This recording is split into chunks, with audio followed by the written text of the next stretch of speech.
sea por celular. El crecimiento de la conectividad a través de los celulares es exponencial. 89% de las familias peruanas tienen acceso a Facebook y Twitter y Skype. 67% de las familias peruanas, estamos hablando de los seres humanos, tiene cuenta de WhatsApp. 30% de hogares peruanos tienen más de un equipo móvil. 36% de los peruanos prefiere el sistema de postpago o control. 66.3% cuenta con al menos un smartphone. 40% de los hogares rurales tiene por lo menos uno. Esta es información, presidente, de OCIPTEL. No es una información de una encuestadora. Es una información de OCIPTEL. O sea, miden las conectividades, no van y preguntan como la encuesta nacional de hogares, que también es importante, pero esa es encuesta. Esta es una información estadística. 36.9% dice de familias poseen Smart TV conectado a internet fijo. 76% hace uso de buscadores de información. En zonas rurales, el 64.8% se conecta una vez al día, por lo menos. Y el 46% en zonas rurales lo hace a través de cabinas. Entonces, esto, presidente, es una realidad que además seguirá creciendo. La revolución digital está en pleno furor y nadie la va a poder detener. Y la revolución digital transformará toda la manera de ver las cosas. Por lo pronto, por ejemplo, todos los que son intermediarios entre una cosa y la otra van a ir diluyéndose y perdiendo su efectividad. Porque lo que hace este aparato es conectar directamente a cualquier ser humano con el resto del mundo. Ya no se van a necesitar intermediarios más. Los partidos políticos por eso tienen una seria crisis, porque la forma antigua de militar, que era ir a un local, ¿no? En una ciudad como esta, que se demora 1, 2, 3 horas para ir a un lado, etcétera, y sentarse 4 horas en una asamblea para escuchar a todo el mundo y después emitir opinión 5 minutos y se toman poder decir eso, presidente, eso lo ha derrotado ya el mundo digital. ¿Para qué vas a ir a un local si puedes lanzar un Twitter? Unilateral encima, sin que te refuten, o si se te refutan ni siquiera los tomas en cuenta, o en Facebook o lo que fuera. Así va a ser. Es la revolución digital. El próximo año, presidente, y no hay que retroceder en eso porque hay presiones, es el apagón análogo de las comunicaciones en nuestro país. Lo sabe el señor miembro de la Sociedad de Radio y Televisión. Todos van a tener que ser digitales a partir del próximo año. Y entonces la red se va a universalizar y obviamente en su multiplicación el acceso será cada vez más alto. Pero no, el Estado peruano prefiere gastar en avisos, en periódicos, que tampoco llegan a ninguno de esos hogares. O sea, si asumiéramos como certera aquel argumento en el que dice, no, Internet solamente el 1% está conectado a Internet, que es una información sumamente sesgada, bueno, mucho menos pues los grandes periódicos de Lima, ¿no? Mucho menos. Los de provincias impresos, con muy escasa difusión. Hay que reconocer que las radios sí, sobre todo en el mundo rural, tienen una presencia, pero señalo de nuevo, supeditada por su propio aislamiento a solamente dar información o al alcalde o al teniente alcalde o al presidente regional. Y que me diga, a ver, un parlamentario si no ha visto en sus medios de comunicación de provincias cómo los presidentes regionales y los alcaldes tienen influencia sobre esos medios de comunicación, o a favor o en contra, o medios de comunicación pequeños que se forman alrededor del alcalde, le dan con todo y de repente aparecen avisos publicitarios de la alcaldía en el medio y se acabaron las críticas. ¿O no es verdad?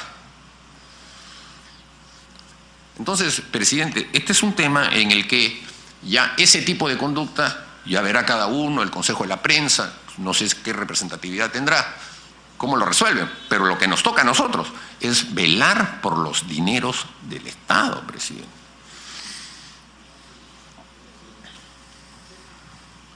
Y en función de eso, presidente, este proyecto, sin duda, apunta a que el Estado se ahorre una ingente cantidad de dinero. Lo ha dicho hace un momento el congresista Modesto Figueroa. Ese ahorro puede permitir justamente que podamos derivar las cosas hacia las necesidades más específicas del Estado. Y estoy seguro que los medios la acompañarán, porque todas las oficinas y entidades públicas tienen oficinas de prensa y emiten constantemente notas de prensa, etcétera. Pero van a tener que adaptarse al mundo digital. Presidente, aquí en el Congreso, y estoy seguro que va a ser una de las primeras instituciones del Estado, vamos a aprobar dentro de muy poco el plan papel cero. Eso puede estar en vigencia ahora, antes del mes de julio. Cada parlamentario se va a interactuar con toda la documentación y los papeles que tenemos en función de una tablet o del soporte que consideren pertinente. Y esto, presidente, se lo reitero, es una revolución. Lo está diciendo, y permítame terminar con esto, la revista Forbes.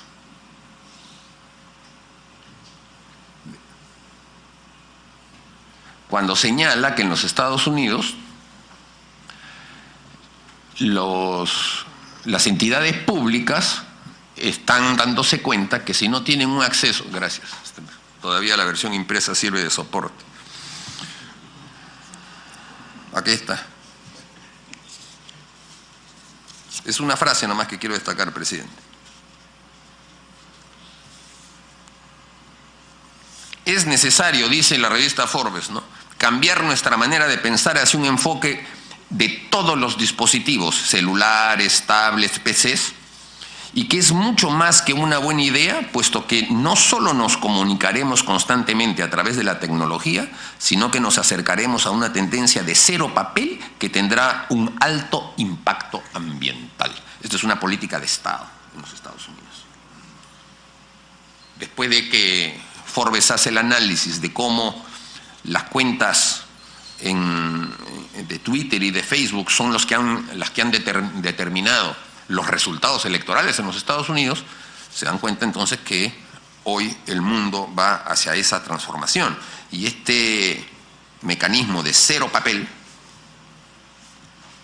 es el que, sin duda alguna, tendrá que ser el objetivo de fondo. Yo no digo cero papel que no impriman periódicos, por si acaso, no me vayan a poner ahora palabras en mi boca. Pero sí el Estado peruano y el mundo en general va a ir hacia lo mismo. La crisis de los medios impresos es justamente el mundo digital, y la crisis de los medios en general es la proliferación y la abundancia de medios en las redes. La propia televisión, con las opciones que existen de 100 canales de todas partes del mundo, o de Netflix y de todas las posibilidades de no conectarse específicamente a los programas tradicionales que estaban antes anclados en 2 o 3 canales, hace que la competitividad sea mucho más grande y que por lo tanto se diluya, se disminuya el peso que tienen los dueños de los grandes medios de comunicación. En ese sentido, presidente, me ratifico en el proyecto. En la discusión de la Comisión Permanente se aceptaron, porque la política también es el arte de la transacción y del entendimiento, y uno no puede todo llevarlo hacia la concepción patria o muerte, como decían antes los marxistas-leninistas. Siempre uno debe tener la flexibilidad de poder adaptarse. Y entonces se aceptaron ya 2 excepciones. Algunos sugirieron más, pero ya cuando uno empieza a abrir la ventana y viene otro y la abre así de un porrazo, entonces ya todo nuevamente empieza a desnaturalizarse, que es lo que le pasa a la ley 28874, que establece límites. Y nadie cumple los límites, no hay ninguna entidad pública que se encargue de supervisar eso. En teoría debería ser la Comisión de Presupuesto del Congreso de la República o la Comisión de Cuentas, pero nunca se ha hecho, presidente, y entonces hemos llegado a un punto libérrimo en este tema.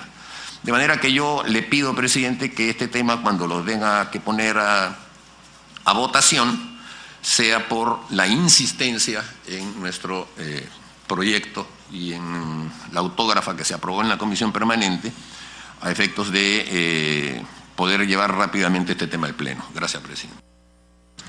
Muchas gracias, congresista Mulder. No habíamos dejado de lado también la participación del congresista Edmundo del Águila. Había tenido una salida, supongo que de una emergencia, y por eso que estamos considerando en la lista de oradores. Congresista Edmundo del Águila, usted tiene la palabra. Muchas gracias, presidente. Sí, efectivamente. Lo que pasa es que hay comisiones en paralelo y uno a veces tiene que saber distribuirse para poder cumplir con todo. Algunas precisiones ya después de escuchar, creo yo, al autor del proyecto y finalmente a la persona que ha logrado posicionar a lo que es muy importante, un tema que durante mucho tiempo se ha hablado, pero nadie tenía, creo yo, el atrevimiento de poder colocarlo sobre una mesa como un debate político, porque tanto los medios de comunicación como aquellos que estamos al otro lado jugamos finalmente ese rol. Solamente algunas consideraciones que quisiera explicarlas. Concuerdo plenamente por lo dicho por el defensor del pueblo, ¿no? Esto no es un falso dilema, es decir, acá los extremos no valen, no sirven. Acá o me coloco a un extremo que está totalmente opuesto al otro, sino creo yo que lo correcto es encontrar el equilibrio, el punto medio. Y precisamente este debate sirve para poder lograr y llegar a ese equilibrio que es lo que se desea.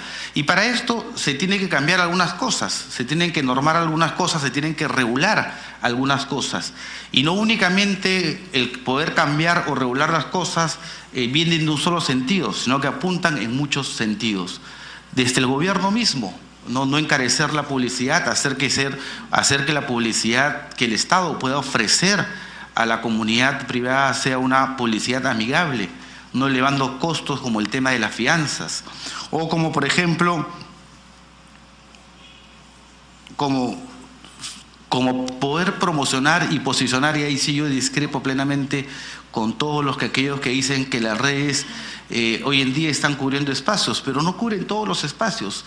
Para llegar al estado ideal que ha mencionado el congresista Mulder, han tenido que pasar 35 años en los Estados Unidos. Nosotros indudablemente, si aplicamos esa tasa, estaríamos hablando muchos años más adelante. Sí, claro que sí. Claro que a través de la presidencia, congresista, le pide la interrupción, congresista Edmundo del Águila. Me la está concediendo, presidente. Señalar que el informe de OCIPTEL manifiesta que el crecimiento del acceso a Internet desde el año 2015 hasta la fecha se da en razón del 50% por año. 50% del año anterior al año siguiente. Es un crecimiento, como le llaman, exponencial. Pueda continuar con Tiene una explicación. Es 50% de lo que existe. Lo que existe es poco. Si tú crees el 50% de lo que existe, para llegar a lo ideal se va a demorar muchos años. En el 80 salió la primera PC, estimado congresista. Hoy en día estamos hablando casi 30 y tantos años después, recién para poder decir que en los Estados Unidos, un mercado donde se creó la PC, cada habitante puede acceder ya no a una PC, sino digamos a un medio informativo como una laptop que le permita poder tener acceso a las redes sociales. Entonces llegar a ese escenario ideal, que es lo que queremos para el Perú, le demandaría muchos años. Así que ese argumento creo yo que es bueno, pero finalmente tardaría mucho. Yo me acuerdo muy bien cuando en el año 2001 se discutía acerca del 1.000.000 de turistas que llegarían al Perú. El 1.000.000 de turistas que llegarían al Perú en el 2001. Hoy en día estamos hablando de 4 millones que llegan al Perú. Y esos turistas, al igual que hoy en día, hablando de la tecnología, cuando abres tu iPad o abres tu celular o vas al cable o hables Netflix, uno ve publicidad de Colombia, Bolivia, Chile, todos los países que están alrededor. Hoy en día, gracias a la publicidad enmarcada y desarrollada por el Estado, no acá en el país, sino en el exterior, es que tenemos 4 millones de visitantes. Entonces, finalmente, nada es excluyente.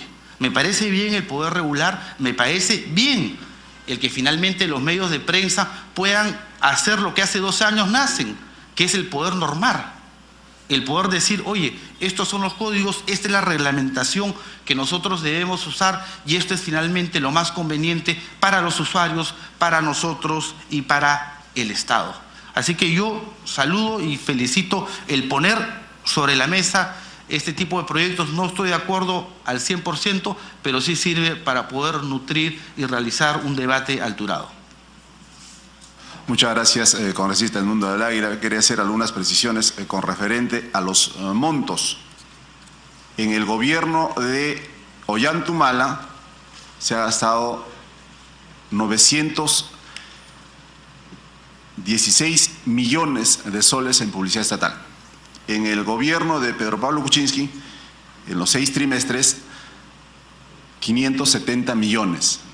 Esto es de acuerdo a la información que PCM oficialmente informa a los 10 primeros días hábiles de cada culminado, cada trimestre.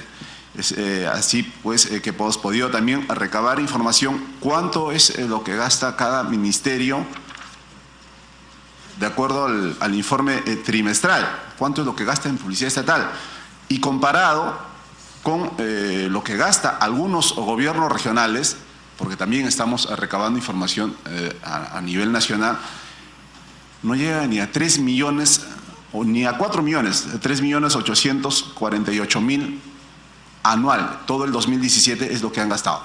Es de acuerdo a la información del portal Transparencia de los Gobiernos Regionales.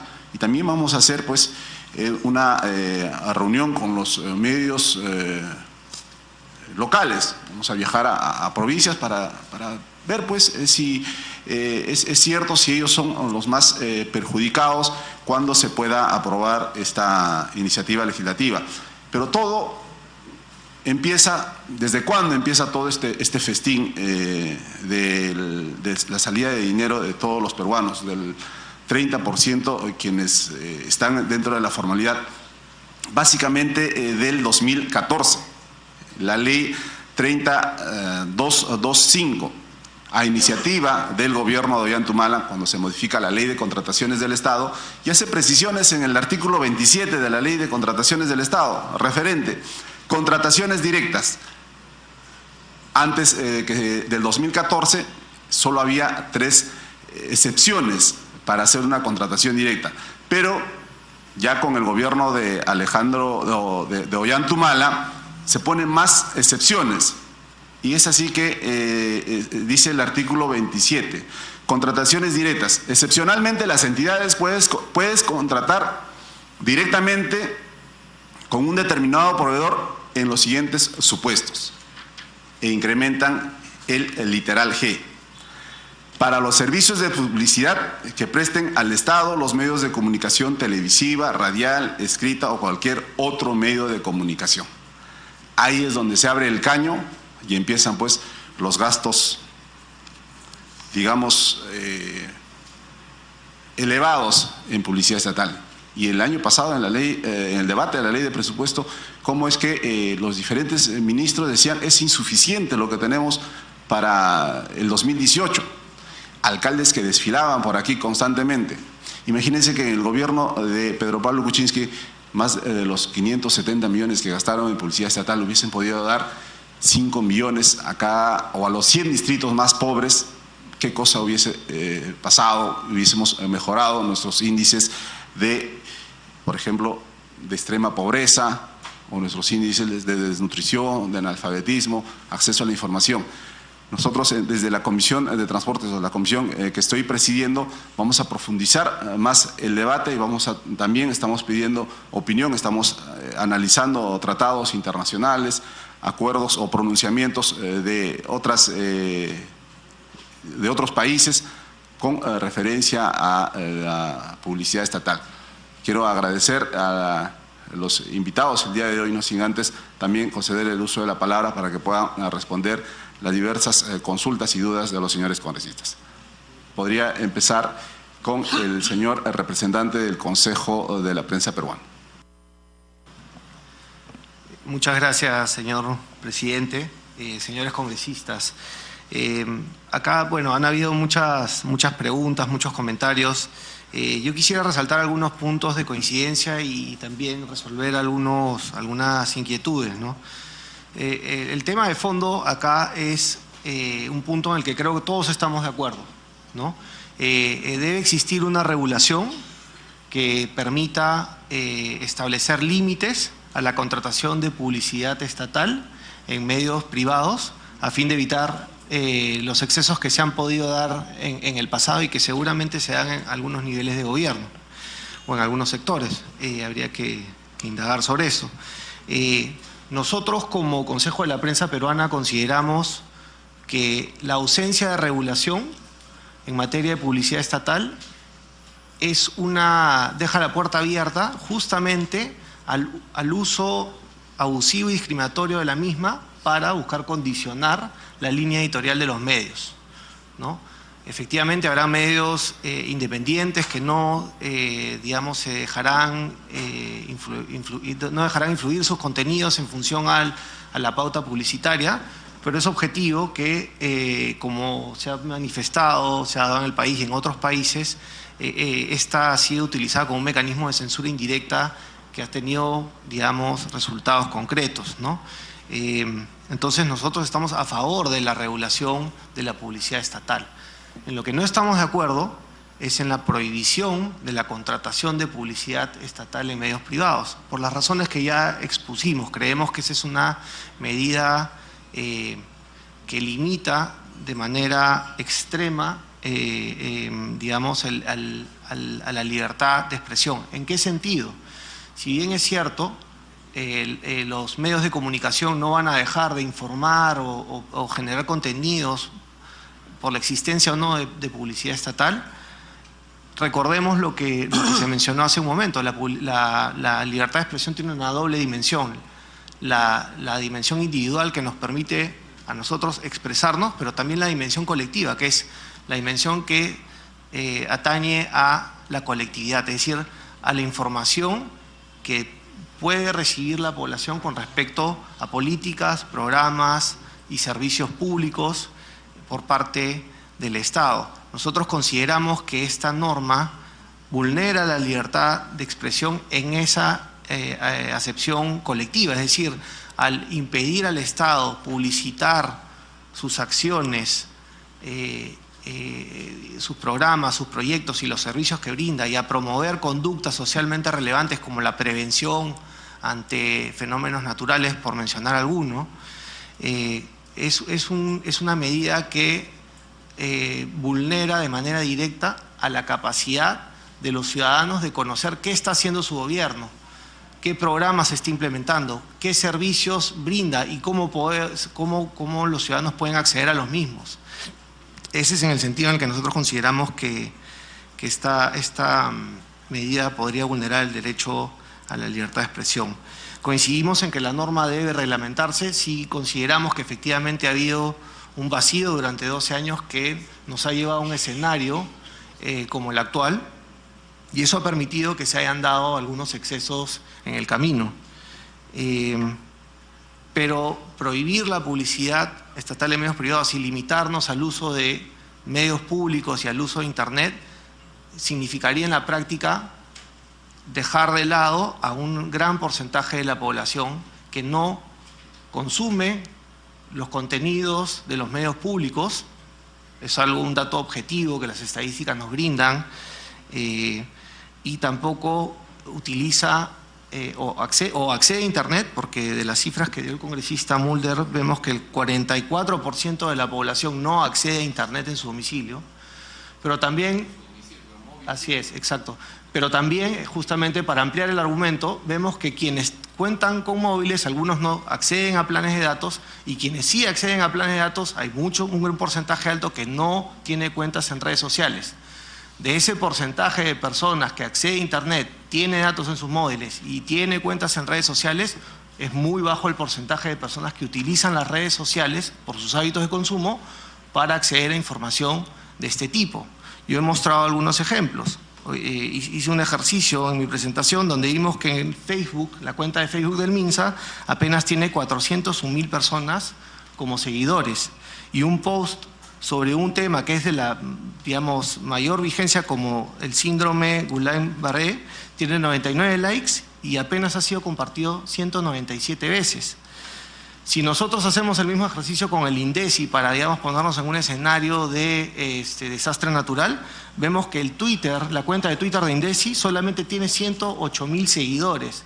Entonces, no queremos negar que existe una tendencia importante de crecimiento del uso de redes sociales y que debe ser una herramienta complementaria para, digamos, difundir hechos de interés público, pero en la actual situación, digamos, prohibir de tajo utilizar los medios de comunicación masivos que tradicionalmente utiliza la gente implica restringir el acceso a información valiosa para su vida diaria. Solamente quería comentar eso. Muchas gracias. Muchas gracias, señor Rodrigo Villarán. Puede continuar el señor Jorge Vaca.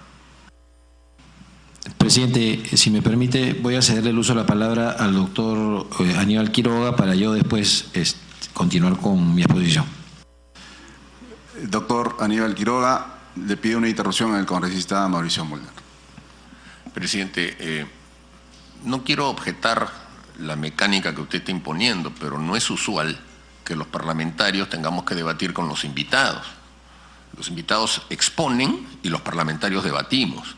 Pero el que usted esté entregando nuevamente la palabra a los invitados para que refuten lo que dicen los parlamentarios, entonces otra vez vamos a pedir la palabra para poder hacer argumentaciones, y no corresponde. Este es el Parlamento, presidente. Los invitados vienen a informar, no vienen a debatir. Muchas gracias, congresista. Estamos escuchando a todas las partes. También ha habido consultas de los señores congresistas. Es así que estamos pidiendo que puedan responder a estas consultas y dudas que tienen los congresistas. Doctor Aníbal Quiroga. Muchas gracias, señor presidente. Sí, yo quería informar algunos aspectos respecto a lo que he escuchado hoy día en la mañana, ¿no? Tomando las palabras del propio señor congresista Mulder, este es un proyecto de ley polémico. La idea es hacer un debate, y un debate implica pues escuchar ideas, ¿no? Obviamente los parlamentarios debatirán entre sí, pero quisiéramos aportar algunas ideas respecto a eso. En primer lugar, un tema de alcance general. Cada vez que se tocan ese tipo de aspectos, siempre se choca de alguna manera con la base de lo que se llama la Constitución económica. Y entonces hay gente a la que no le gusta la Constitución y pretende pues que se modifique o que se cambie, pero mientras eso no ocurra o no haya ocurrido, es el marco normativo que está en la Constitución. En ese marco hay que movernos, en ese marco se establece el respeto a la Constitución. En segundo lugar, la publicidad es también parte de la libertad de información. Le decía, señor presidente, la publicidad también es parte de la libertad de información. Es la libertad para informar y la libertad para informarse. Tiene una dimensión dual. Las personas tienen derecho a informarse por parte del Estado. En tercer lugar, es verdad que vivimos una revolución digital y es verdad que muchas plataformas están cambiando, pero lo que yo sostengo en mi informe es que esto tiene que darse naturalmente, por las mismas fuerzas del mercado. Cuando la gente vea más el teléfono, y no me estoy refiriendo solamente a la gente de la costa, sino a la gente de la sierra, la gente de la selva que no necesariamente accede a plataformas digitales, ni a smartphones, ni a redes sociales, cuando la gente acceda más a plataformas digitales que a los medios de comunicación, pues simplemente se dejará de hacer publicidad en los medios de comunicación porque va a ser más barato y más eficaz comunicarse digitalmente. Pero mientras eso no ocurra y el mercado no se regule por sí mismo, es difícil pensar en una norma como la que está en debate ahora. Ahora bien, yo quisiera ir a un punto específico, ¿no? Acá se ha dicho que la Constitución regula la contratación del Estado. Eso es verdad. La Constitución dice que la contratación de los privados y del Estado está regulada. Yo no puedo contratar sobre lo que me dé la gana porque hay cosas que están prohibidas. Hay cosas que son de uso público y hay cosas que pertenecen al orden público. Pero una cosa es regular y otra cosa es prohibir. Son dos conceptos distintos. La palabra prohibición no está en la Constitución. La Constitución no dice por ley se podrá prohibir una contratación. Eso no existe. Y eso es lo que me parece a mí que es inconstitucional. Regular sí es un tema constitucional. Las limitaciones que establece el Estado. Puse inclusive el ejemplo de que se puede inclusive un extranjero comprar terrenos en la franja de 10 kilómetros de la frontera con las limitaciones que establece la propia Constitución. Pero no lo prohíbe, lo limita. Entonces, la pregunta que los señores congresistas se tendrán que hacer en el debate que corresponde entre ustedes es si lo que la Constitución establece es la facultad de prohibir o limitar. Fíjese, señor presidente, lo que dice la autógrafa. La autógrafa, en mi punto de vista, y con todo respeto, es absolutamente draconiana. No deja margen a la regulación. Dice, a partir de entrar la vigencia de la presente ley, todas las entidades públicas, incluidas las de derecho privado y las que estén en regímenes especiales, así como las empresas del Estado, los gobiernos locales y regionales, podrán publicar sus tareas de gestión únicamente en los medios de comunicación del Estado a tarifa de costo. 2. Dichas entidades públicas deberán igualmente suscribir cuentas en las principales aplicaciones de redes sociales, en especial aquellas que tengan mayor difusión, número de usuarios, y consignar en ellas sus comunicados. 3. Queda prohibida, no dice vamos a regular, o vamos a ver de esta manera, o será de esta otra, dice, queda prohibida toda publicidad en medios privados, bajo responsabilidad. Y no obstante eso, decir que bajo responsabilidad queda prohibida esta publicidad, dice, no se considera en tal trabajo periodístico reportajes, entrevistas, conferencias que no sean pagadas. Punto aparte. La infracción a este precepto será considerado delito de malversación si se modifica el Código Penal. O sea, además de estar prohibida, además de que es bajo responsabilidad administrativa y funcional, además es un delito de malversación. Y entonces, claro, uno se pregunta, ¿eso es constitucional? Porque, señor presidente, yo no es la primera vez que vengo al Parlamento a informar de cosas constitucionales, ¿no? O de cosas legales. Muchas veces ha ocurrido eso. Y lo primero que se hace es objetar. Y dice, claro, el señor habla porque le pagan, ¿no? Y viene como abogado de unos clientes. Bueno, el doctor Alan García también me pidió un informe constitucional para la comisión, para la megacomisión. Y también le dijeron lo mismo, los adversarios del señor Alan García. Pero el prestigio de una persona que opina... Congresista Mulder. El señor abogado ya está entrando al terreno del debate político. Pues. O sea, ¿y qué tiene que ver que Alan García lo haya citado, lo haya contratado? A mí qué me importa. Aquí nosotros estamos debatiendo un tema de prensa. O sea, él cree que porque me menciona Alan García, ¿yo qué voy a hacer? ¿Me voy a ir? ¿Lo voy a aplaudir? ¿Voy a retractarme? Ese es un argumento ofensivo, presidente. Inaceptable. Inaceptable. Pero en segundo lugar, al señor abogado se le contrata para defender a personas que vienen, por ejemplo, a las comisiones investigadoras o a personas que están siendo acusadas justa o injustamente como Alan García. ¿Los señores están acusados de algo? ¿Los señores de la prensa por qué necesitan tener un abogado acá? ¿O se sienten ya culpables de algún tema y necesitan un abogado defensor? Esta no es una comisión investigadora, presidente, esto es una comisión informante, es una comisión dictaminadora. Pero ya tengo que estar debatiendo con el abogado. Eso es absolutamente irregular, por eso se lo dije, presidente. Entonces, aquí las personas vienen a defender su interés, el abogado vendrá pues para darles algunas acotaciones de carácter jurídico, pero que es miembro también ¿de quién? ¿De dónde? ¿A quién defiende? Viene como abogado de personas que no están acusadas de nada, presidente, es irregular. Ahora, se le puede dar el uso de la palabra por cortesía, sin duda, él ha sido abogado también del Congreso. Perdió el caso, desafortunadamente, pero ha sido abogado del Congreso. Entonces, presidente, por cortesía, pero tampoco me voy a poner a debatir con